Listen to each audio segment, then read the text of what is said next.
Seorang perempuan berinisial NA, warga Sindu Kota Mataram meninggal setelah diduga ditikam mantan suaminya di kamar kos di wilayah Cakranegara. Nasib malang menimpa NA warga Sindu, Kelurahan Kota Mataram. Ia meregang nyawa setelah diduga ditikam mantan suaminya di sebuah kamar kos di wilayah Cakranegara.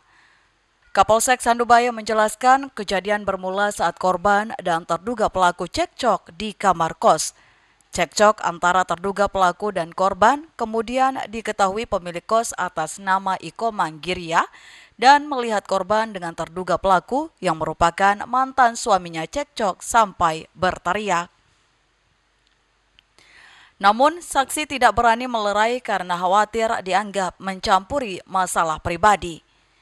Setelah terduga pelaku pergi, korban berteriak minta tolong sehingga saksi menuju kamar korban dan melihat korban sudah bersimbah darah. Kronologis kejadiannya singkat kami sampaikan bahwa pagi hari sekira pukul 7.20 pemilik kos-kosan itu menerima informasi bahwa adanya wanita yang berteriak minta tolong.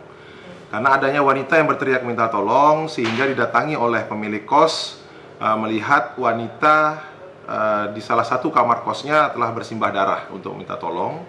Kemudian dari beberapa penghuni kos juga ikut membantu, korban dibawa ke rumah sakit.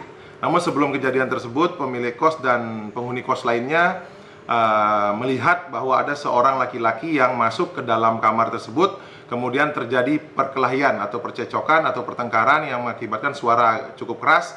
Namun karena pemilik kos ataupun penghuni kos lainnya itu merupakan masalah pribadi sehingga tidak ikut campur terhadap perselisihan tersebut. Pemilik kos bersama sejumlah saksi lain sempat membawa korban ke rumah sakit terdekat dalam keadaan terluka. Namun setelah dirawat di rumah sakit sekitar 30 menit, nyawa korban tidak tertolong. Dengan kejadian ini, polisi kini tengah memburu terduga pelaku mantan suami inisial NA. Polisi juga menyelidiki modus dan penyebab terduga pelaku nekat menghabisi nyawa mantan istrinya. Dari Mataram, Hari Kasidi, iNews melaporkan.